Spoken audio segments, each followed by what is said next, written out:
Cette opération d'information et de sensibilisation sur le don d'organes parce que nous sommes tous concernés et demain on peut se retrouver face à des besoins. Donc l'important c'est d'y réfléchir, d'en parler.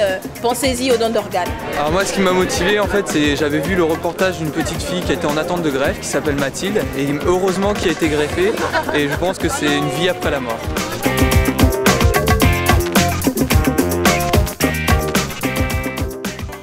Madame la ministre, s'il était besoin de devoir justifier du formidable élan de générosité que recèle le don d'organes, ses enfants, ses futurs adultes, ses futurs parents sont là pour en témoigner.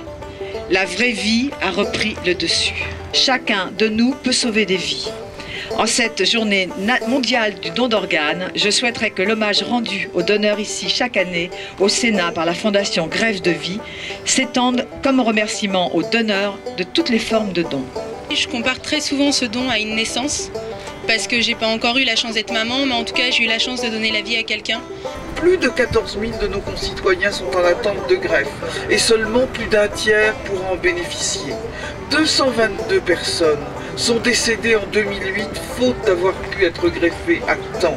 Ces 222 personnes, elles doivent nous accompagner ce matin pour nous mobiliser.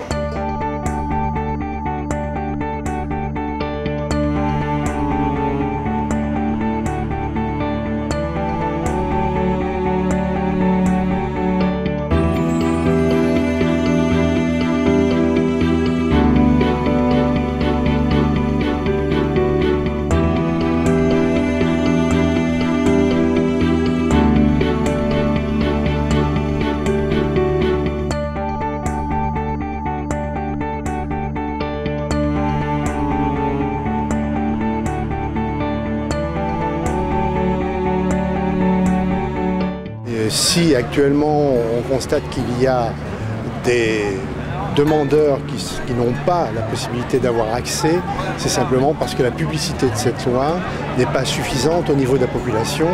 Et il faut donc, je crois, d'abord faire parler à l'ensemble des citoyens de la France en leur disant que s'il leur arrivait malheur ou s'il arrivait malheur à des personnes de leur entourage, la meilleure des solutions, c'est de faire le don d'organes nécessaires pour sauver d'autres vies. Comment faire connaître sa position sur le don d'organes? Eh bien c'est très clair, la loi est très claire là-dessus. Si on est contre, il faut le dire à ses proches ou s'inscrire dans le registre du refus qui est géré par l'agence de biomédecine. Si on n'a pas dit non, on est potentiellement prélevable.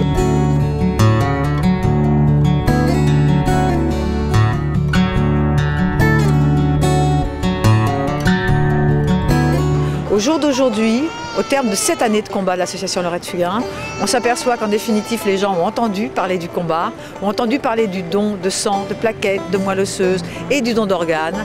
Maintenant il reste à vous de vous bouger. Je pense être un bon exemple où on peut se dire que ça n'arrive pas qu'aux autres. Puisque je pense que tout le monde a été assez surpris et étonné de savoir que j'avais eu besoin d'une greffe de cœur. Et c'est pourtant grâce à un donneur que je suis là aujourd'hui et que je suis en vie et heureuse de l'être.